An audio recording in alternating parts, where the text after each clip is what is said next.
Ladies and gentlemen, bienvenue dans Trax. Au sommaire ce soir, avec elle, le kawaii se sert à la louche et glacé. Entretien avec la tsarine du Milou, mignon en russe. 12.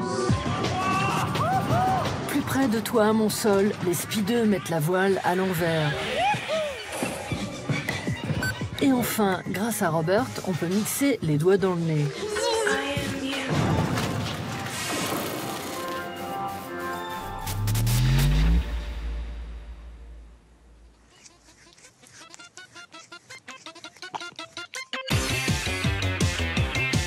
À 26 ans, l'artiste russe installé à Saint-Pétersbourg, Shedlina, flambe le kawaii à la vodka. Suivie par Marilyn Manson, Skrillex et le mannequin Gigi Hadid, la Lolita de la Volga aux 5 millions d'abonnés se met en scène dans des photos surréalistes et glaçantes à la fois. À travers ses autoportraits, l'artiste raconte ses crises existentielles, questionne les codes de la génération selfie et commente l'actualité à sa façon. Touche à tout, Hélène Shedlin, de son vrai nom, maîtrise l'art digital, peint, coud et sculpte, le tout filmé par son mari Eugène et sans jamais prendre le melon.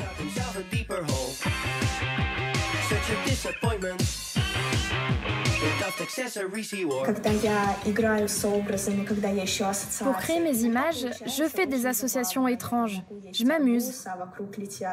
Par exemple, quand je mange une pastèque, je m'imagine en prédateur féroce parce qu'il y a du jus qui gicle. C'est ce qui a inspiré mes sculptures d'animaux en pastèque. Leur goutte ressemble à du sang. Ce qui me plaît beaucoup, c'est que je rigole moi-même de mes inventions. Et puis parfois, je parle à mes œuvres. À ces moments-là, mon mari passe et me demande « Tout va bien ?» Je lui réponds « Écoute, je vais te raconter une histoire drôle. »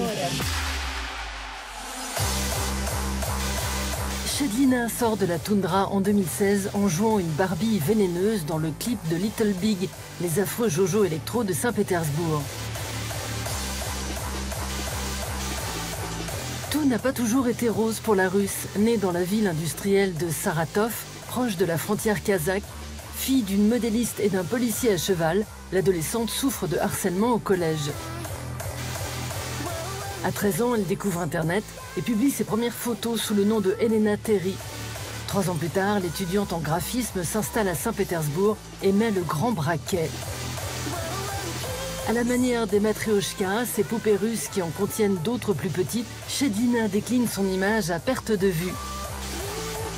Amie des outsiders, elle organise aussi des rencontres et des expositions en ligne, histoire d'aider ses fans à surmonter leur peur.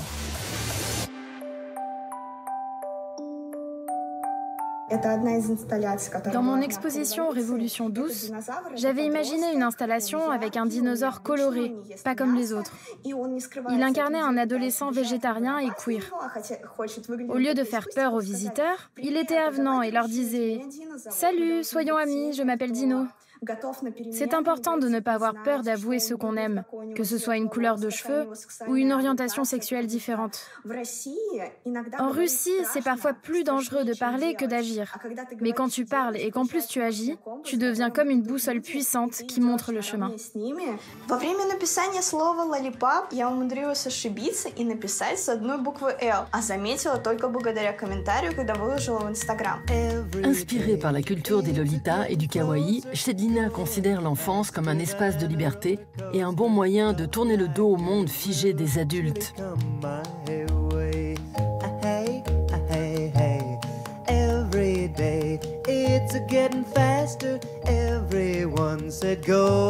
En 2017, la Nymphette sort une série inspirée des illustrations du Britannique installé à Tokyo, Trevor Brown, dont le travail controversé explore les dessous du fétichisme.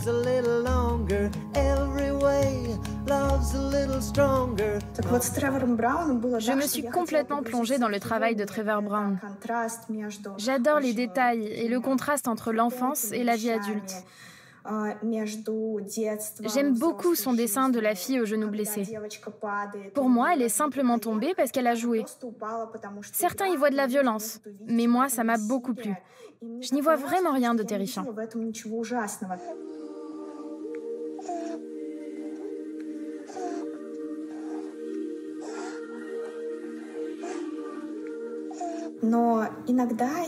Parfois, j'ai envie de pureté. J'ai pas envie de mettre de vêtements pour que le regard reste concentré sur la forme de mon corps. Nue, je me sens comme la nature, organique. Sur sa chaîne YouTube, aux 140 millions de vues, celle qui privilégie la prise de vue façon do-it-yourself dévoile les secrets de ses photographies. Récemment, lassée des réseaux sociaux et d'incarner des avatars, Shedlina crée son propre courant artistique, le survirtualisme, ou l'art de mélanger rêve, réalité et virtualité. Pour sa prochaine exposition, Retour à la maison, elle présentera ses peintures à l'huile, ses sculptures, une installation, une performance inspirée de ses photos en ligne et souhaite faire participer ses fans pour qu'ils deviennent co-auteurs.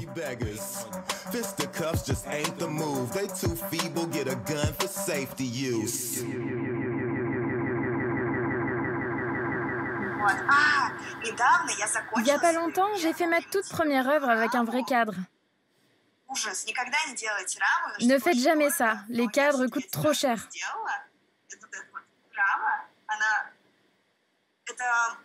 Le tableau s'appelle « Le mariage avec ses rêves ». C'est un mille-pattes qui fait tout pour être une belle fille, mais qui fait flipper tout le monde. Et puis là, regarde, sur le cadre, on voit le mille-pattes qui grimpe.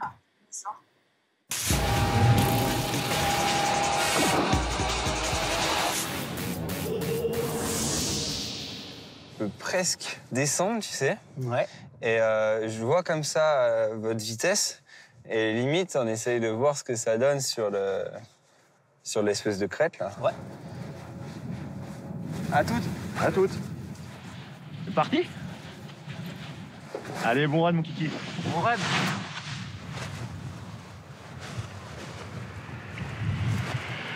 Quand Valentin et Hugo sont sortis, les hirondelles n'ont qu'à bien se planquer. En ce moment, ces Spitflyers tentent un nouveau défi, taper l'épaule d'un VTTiste à pleine vitesse. Voilà, c'est pas les bonnes conditions, hein. Pratiqué par quelques milliers d'adeptes dans le monde, le parapente de l'extrême met le turbo dans le monde du vol libre. Munis de voiles plus petites que celles d'un parapente classique, les Speedeux, comme ils s'appellent, chatouillent les reliefs jusqu'à 100 km/h.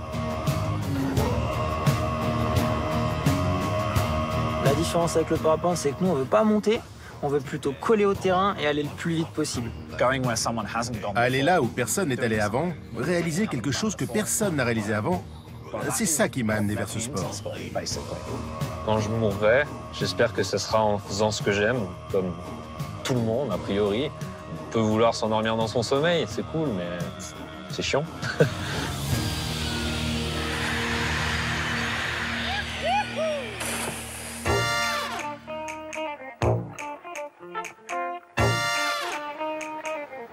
Cet été, Vénosque, petit village au pied des deux Alpes, accueille la 5e édition du World Speed Flying Meeting, le rassemblement de la communauté des speedeux. Pour certains, le réveil est difficile. Ça doit être le Génépi. Depuis une semaine, on se fait une boîte d'œufs tous les matins. Covid oblige, ils ne sont qu'une trentaine d'Européens contre une centaine l'année dernière à avoir répondu présent. Menuisiers, ingénieurs, cordistes, ils viennent d'Autriche, d'Italie ou du Royaume-Uni, comme Dominique, 21 ans, diplômé d'un master en géopolitique. Ça, c'est mon aile de speed. Elle fait 11 mètres. Certaines voiles de speed sont 3 fois plus petites que celles de parapente. L'autre différence, c'est le nombre de cellules. Chacun des espaces ici, c'est ce qu'on appelle une cellule. Il y en a beaucoup moins que sur une voile de parapente. Du coup, avec cette aile, on plane beaucoup moins qu'avec un parapente. Mais ce n'est pas notre objectif. Nous, notre but, c'est de raser le sol et de se marrer. Au programme de la matinée, un hike and fly, une rando sur la terre ferme, avant de faire le grand saut à plus de 2800 mètres d'altitude.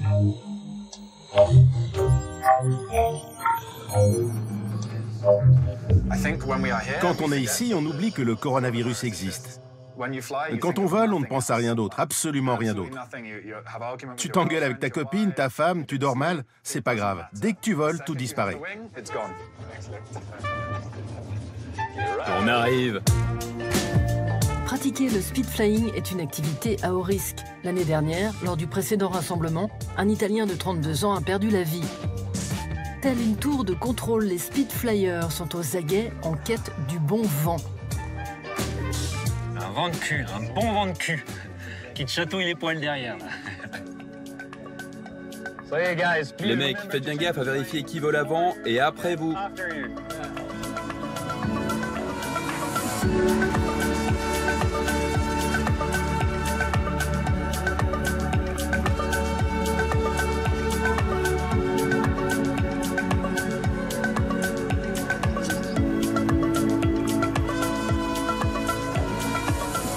Alexandre Martin, c'est le créateur et boss du rassemblement. Mais ici, tout le monde l'appelle Dob. Dob, ça vient d'un surnom. On m'a appelé comme ça plusieurs fois quand j'étais gamin, pour diverses occasions, et du coup, c'est resté. C'était Doberman, et puis c'est devenu Dob, et voilà. Né en région parisienne il y a 34 ans, Dob, en quête d'action, se rêve pilote d'hélico dans l'armée. Recalé du concours pour cause de vue défaillante, il prend son envol au régiment d'élite des parachutistes militaires. Quand on saute en parachute, on est avec toute la section, tous les potes dans l'avion, et puis au moment où l'alarme sonne et où la lumière devient verte, on met le cerveau sur off et on y va, et on se prend un rush. On se prend vraiment une grosse montée d'adrénaline. C'est des sensations incroyables, mais il manquait quand même un truc encore plus fort. J'avais vraiment besoin d'un truc pour me... En 2015, après 6 ans de service dans l'armée, Dob met les voiles.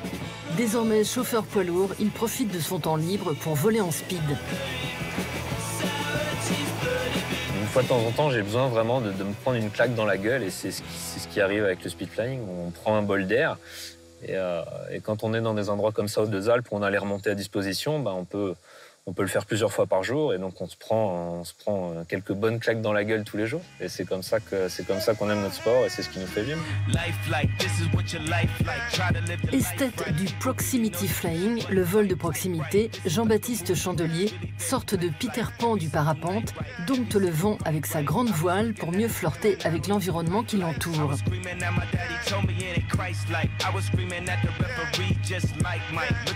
Petit coquin va... Aperçu cet été dans le ciel des Hautes-Alpes, on a tenté une première. Lui poser une question alors qu'il est en plein vol. T'es prêt, JB? Ça va être un peu mou, j'avais un cycliste. Désolé, il va falloir en refaire. À quoi ça sert que tu t'envoles si c'est pour garder les pieds sur terre? Parce qu'on a une plus grande sensation de vol. Pour moi, c'est vraiment cette liberté qu'on a quand on est proche du sol, où c'est vraiment ce côté où on enlève un peu toutes les contraintes. Et quand j'étais gamin, quand je rêvais de voler, moi je volais comme ça, je volais jamais à 3000 mètres d'altitude au milieu d'une vallée. J'étais tout le temps, je me rappelle, j'ai connu de la cour d'école, et je volais entre les bâtiments de la vieille ville de Briançon, là où j'habite là. Et du coup, pour moi, c'était ça, j'étais tout le temps proche de ce que je connaissais, mais en l'air. Avec Weightless, le film phare de Jean-Baptiste Chandelier, réalisé en 2017, le vol de proximité atteint des sommets.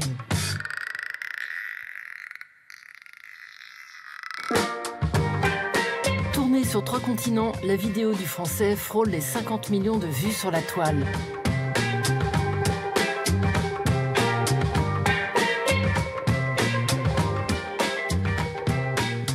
Je pense que le parapente, c'est extrêmement poétique. Je pense qu'il y a quelque chose de magique, en fait. C'est l'un des rares sports où c'est magique. C'est-à-dire que normalement, le vol, nous, on n'est pas fait pour voler. Donc, il y a plein de sports où ça va être impressionnant, ça va être performant, tout ça. Mais le parapente, c'est un bout de chiffon et 3 ficelles et on vole. Enfin, moi, je trouve ça magique. Et même encore aujourd'hui, j'hallucine.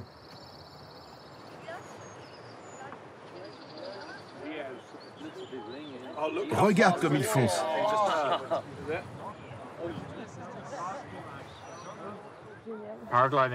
En parapente, quand tu décides de faire une manœuvre, ta voile réagit bien après. Tu peux te retrouver bloqué dans une situation incontrôlable qui découle d'une décision que tu as prise en amont. En revanche, en speed flying, tu peux toujours changer les choses. Tu peux toujours choisir où tu veux aller. Tu veux aller là, tu vas là. Tu fais ce que tu veux. Moi, perso, le parapente, ça me fait peur.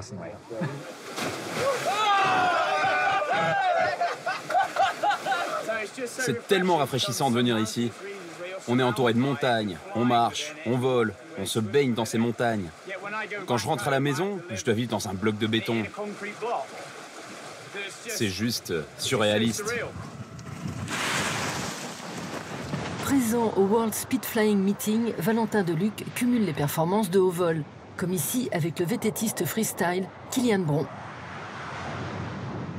Nous, on n'a pas de moteur, mais ce qui est fou, c'est que si on prend énormément de vitesse, on arrive à remonter de plus de 50 mètres derrière. Et ça, c'est la sensation qui est hyper agréable. C'est un peu comme carver avec des skis sur la neige ou un surf sur l'eau, sauf que là, on est dans l'air. Donc au niveau de l'oreille interne, c'est assez sympa, quoi. C'est tout en 3D. Né en 92, Valentin commence par le ski avant de prendre de la hauteur à l'adolescence grâce au speed riding, sport extrême mêlant ski libre et parapente. En 2014, il réussit l'exploit de slider sur un câble de télésiège. Pionnier du speed flying, Valentin s'est imposé en une dizaine d'années comme l'un des meilleurs pilotes de cette discipline qui fuse.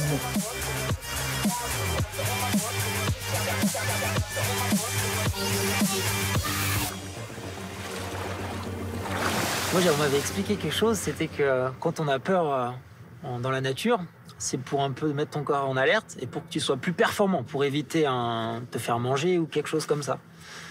Donc moi, je trouve que quand on a un peu cette sensation-là, l'adrénaline, la peur, le stress, eh ben, on met notre corps en éveil, plus en éveil que d'habitude.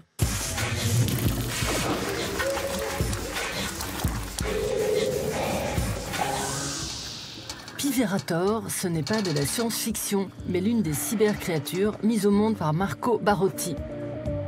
Aldo, notre reporter garanti sans électronique, a rendez-vous avec un artiste italien, papa d'une véritable ménagerie de robots. Son but n'est pas de remplacer les espèces en voie d'extinction par des bouts de ferraille, mais plutôt de nous alerter sur leur disparition. Dis donc Marco, il faut une bonne dose d'imagination pour inventer ces animaux artificiels. Quand tu dors, tu rêves de moutons électriques? En fait, c'est vrai. Parfois, je le fais. Surtout quand je suis en pleine création. Quand je produis une œuvre, les rêves m'aident parfois à passer à l'étape suivante. Avec Marco, la défense de l'environnement prend des formes inattendues. Comme avec cet œuf en caoutchouc qui grossit et rétrécit en temps réel en fonction du nombre d'êtres humains vivant sur la planète. Barotti a aussi accouché de ces signes inspirés par les antennes paraboliques qui polluent les immeubles de son quartier berlinois où il est installé depuis 2007. Connecter le monde vivant aux nouvelles technologies, c'est le dada de l'italien. En 2019, il raccorde un détecteur de pollution d'eau à un ordinateur qui convertit ces données en fréquences audio, produisant les mouvements d'ouverture et de fermeture de palourdes robotiques faites de plastique recyclé. Cet été, Barotti et ses Woodpeckers ont fait escale au Tetris du Havre dans le cadre de l'exposition Exhibit, consacrée aux cultures numériques. Chaque coup de bec retranscrit en temps réel les ondes utilisées pour la téléphonie mobile. Avec l'italien, la 5G fait toc-toc.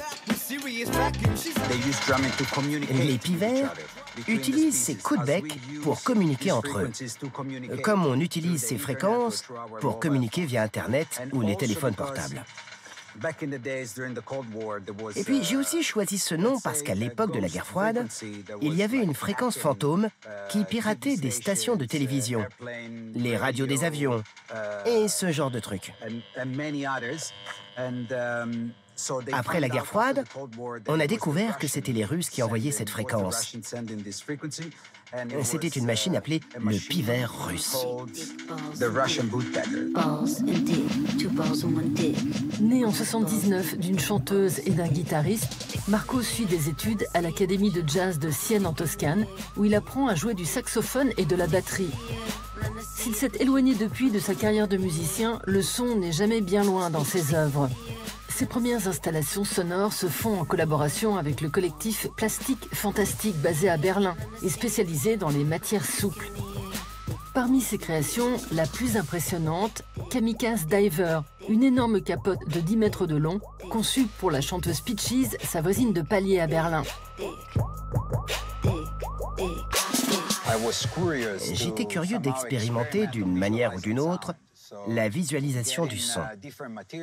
En prenant différents matériaux et en les attachant à la membrane du haut-parleur, en jouant avec les infrabasses qui sont inférieures à notre perception auditive, les matériaux oscillent et vibrent pour donner vie à une sculpture.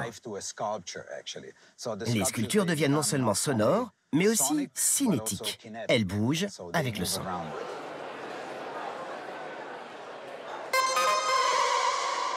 Après avoir été batteur dans différents groupes, Marco invente en 2010 un instrument unique au monde, la batterie pneumatique. Grâce à des capteurs posés sur son beignet géant, il peut déclencher son et image.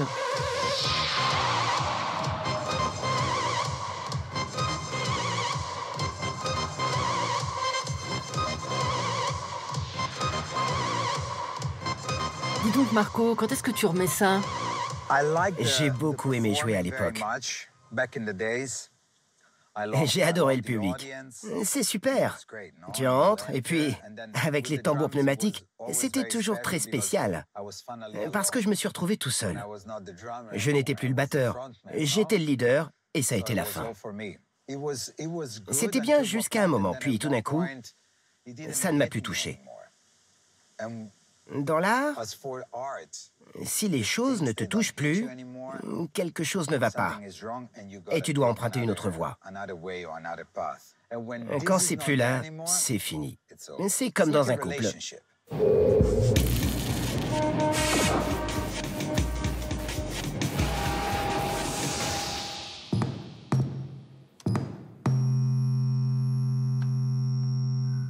Oui.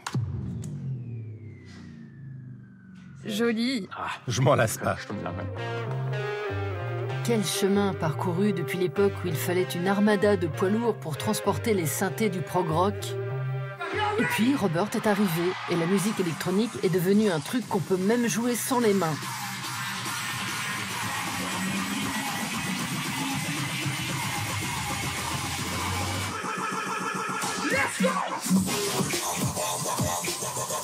Et voilà que les DJ sont gaga du joujou de Robert, le logiciel Ableton qui permet à la fois de composer des morceaux, mais surtout d'improviser en live.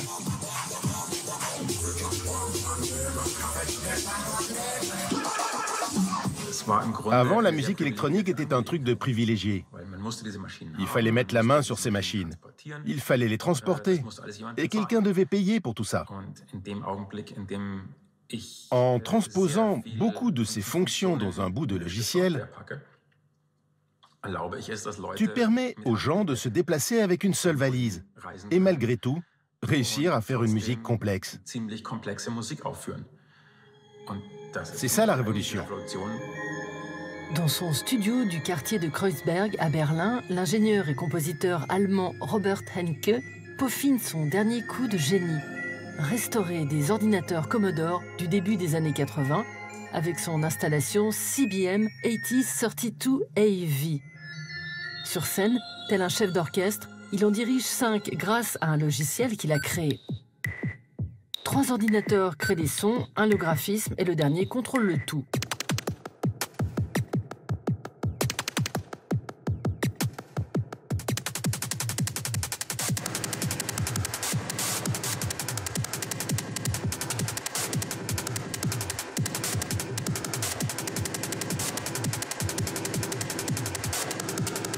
Robert démarre ses expérimentations sonores en 1995 dans le projet Monolake, en duo avec Gerhard Belles, qui sera son partenaire dans la création d'Ableton 5 ans plus tard. Alors qu'au début des 90s, la techno se durcit, Monolake la rend atmosphérique. Ils deviennent alors les fers de lance d'un nouveau son aux basses profondes emprunté au dub jamaïcain, la dub techno. Quand tu entres dans un club, il y a de la musique. Quand tu sors du club, la musique est encore en train de jouer. Ça a quelque chose de sculptural, parce que c'est intemporel. Je suis sur la piste de danse, je vais au bar, je m'arrête pour parler avec des gens, je danse. Pour moi, c'est comme si j'étais dans un musée et que je me baladais au milieu de mes sculptures. La conception se multicarte là dans le sang. Le petit Robert, né à Munich en 69, dans une famille d'ingénieurs. Enfant, il découvre Jean-Michel Jarre et tombe amoureux de la musique électronique. S'ensuivent ses premières expérimentations, mais dans sa ville natale, il se sent trop à l'étroit. Il fallait que je parte. Dans les années 80, Munich était une ville extrêmement conservatrice. C'était une époque où les responsables politiques bavarois songeaient sérieusement à enfermer les malades du sida dans des espèces de camps de concentration pour les isoler du reste du monde. Une époque où un homme tenant la main d'un autre homme avait de grandes chances de se prendre une droite. Ma petite boucle d'oreille, c'était déjà limite. Robert prend ses clics et ses claques et débarque à Berlin pour étudier l'informatique en 90, un an après la chute du mur. La ville est alors un immense chantier zébré de no man's land. Les bâtiments abandonnés deviennent un terrain de jeu idéal. Dans la salle des coffres d'un ancien magasin, le premier club techno de la ville prend ses quartiers.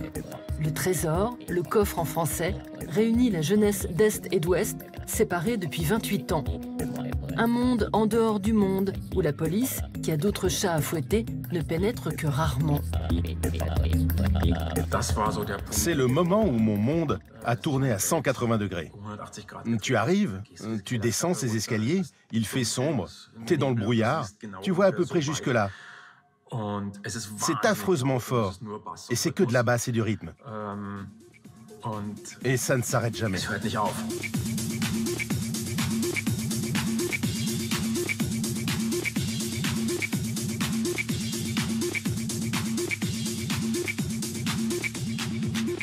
C'était tout simplement du délire. J'étais halluciné, c'était pas agréable.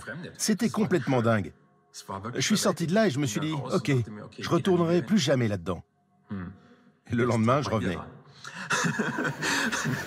Robert crée le groupe Monolake avec le munichois Gerhard Belles, tout en travaillant comme ingénieur du son dans un théâtre. Un matin de 94, un insecte s'invite sur son micro. Ensuite, on l'a changé de 3 octaves en le transposant. Et d'un seul coup, ce moustique...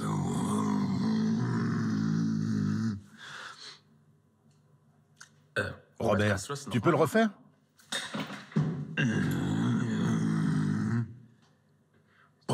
C'est mortel.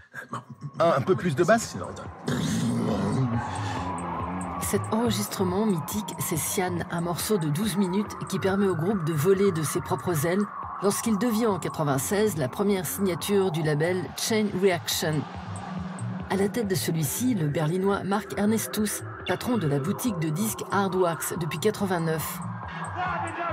C'est l'épicentre du Big Bang Techno en Europe. Ernestus est le premier à importer directement ses vinyles depuis Détroit, comme ici Underground Resistance avec Jeff Mills au platine.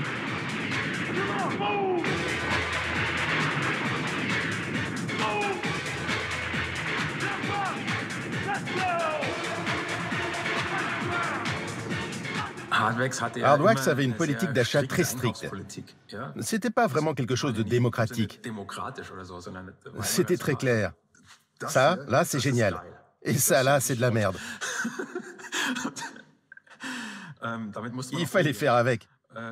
Avec en plus la politesse berlinoise. L'autorité qui s'y cachait, c'était sévère. Hardwax était strict. Et cette rigueur m'a bien réussi. Depuis la sortie d'Ableton en 2001, Robert n'a pas chômé, proposant des solutions virtuelles pour composer ou des interfaces physiques comme ce contrôleur MIDI. Robert bricole encore les algorithmes en 2012 à Nantes avec cette installation laser au mouvement aléatoire.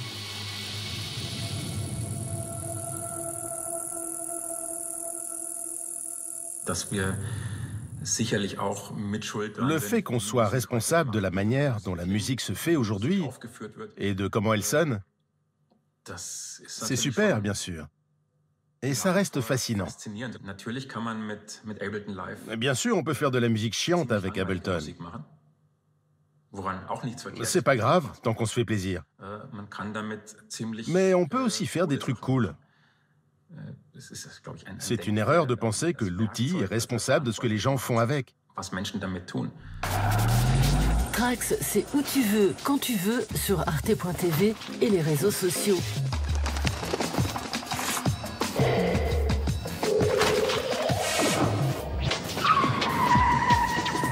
Voilà, bobine géniale.